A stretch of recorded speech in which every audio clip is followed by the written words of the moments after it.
दोस्तों नमस्कार, मैं बबलू पारिक स्वागत करता हूं आप सबका मेरे YouTube चैनल ज्ञान की बंदूक में।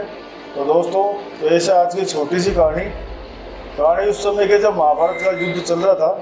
रात को युद्ध समाप्त करने के बाद में पांडव पक्ष के सभी लोग अपने पक्ष में बैठे हुए थे और उस दिन अर्जुन ने कर्ण को मारकर छोड़ा था। कर्ण घायल अवस्था में पड़ा था लेकिन मरने वाला था।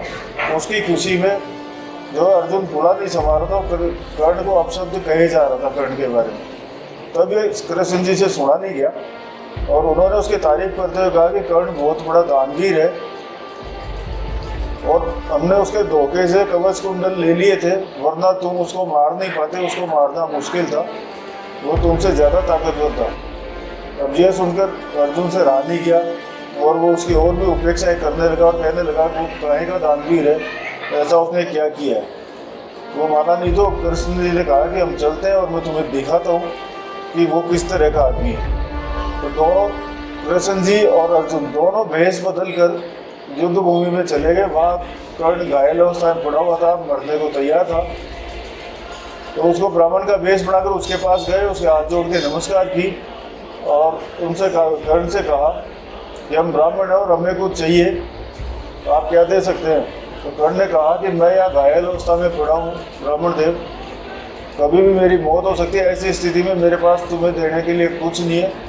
तो उन्होंने कृष्ण जी ने कहा, जो कि ब्राह्मण का वेश धारण किए हुए थे, कि बोले अगर तुम हमें दान नहीं दोगे तो तुम्हारी यश और प्रसिद्धि तुम्हारी कम हो जाएगी इससे, क्योंकि तुमने आज तक कभी किसी को मना नहीं किया। तो यह सुनकर कर्ण सोच में पड़ गया और वो घायल पड़ा हुआ था। पास में से उसने पत्थर उठाया, उसके कर्ण के 2 दांत सोने के थे।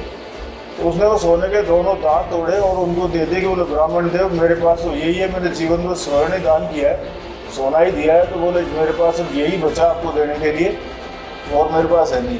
तो कृष्ण जी ने दांत देखे और कहा, फिर बोले ये स्वर्ण तो हम ले नहीं सकते। बोले क्यों। बोले ये तुम्हारे मुँह से निकला हुआ है और झूठा है, बोले इसको हम कैसे स्वीकार करें।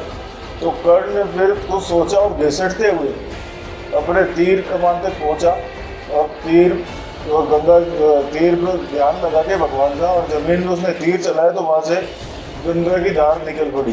तो उसने गंगा की धार में से उनको धोया दोनों दांतों को और फिर उनको दे दिया। यह देखकर कृष्ण जी और अर्जुन दोनों अपने वास्तविक रूप में आ गए।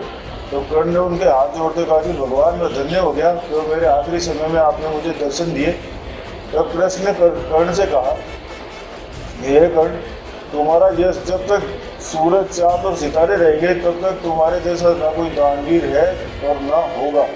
और तुम्हारा यश जब तक सूरज चांद रहेगा तब तक तुम्हारा यश रहेगा और तुम्हारा नाम सबसे बड़े दानियों में गिना जाएगा। और अब तुम मोक्ष को प्राप्त कर सकते हो। और वहीं से वो बाणगंगा नदी निकली थी उस कर्ण के तीर से ही, जो कि आज भी पूजनीय है वेद और शास्त्रों के अनुसार दोस्तों। तो ये है दान की महिमा और कर्ण की महिमा और कृष्ण जी की। तो मेरी कहानी कैसी लगी दोस्तों, मुझे कमेंट्स में ज़रूर बताएं। धन्यवाद। फिर मिलेंगे एक नई कहानी के साथ।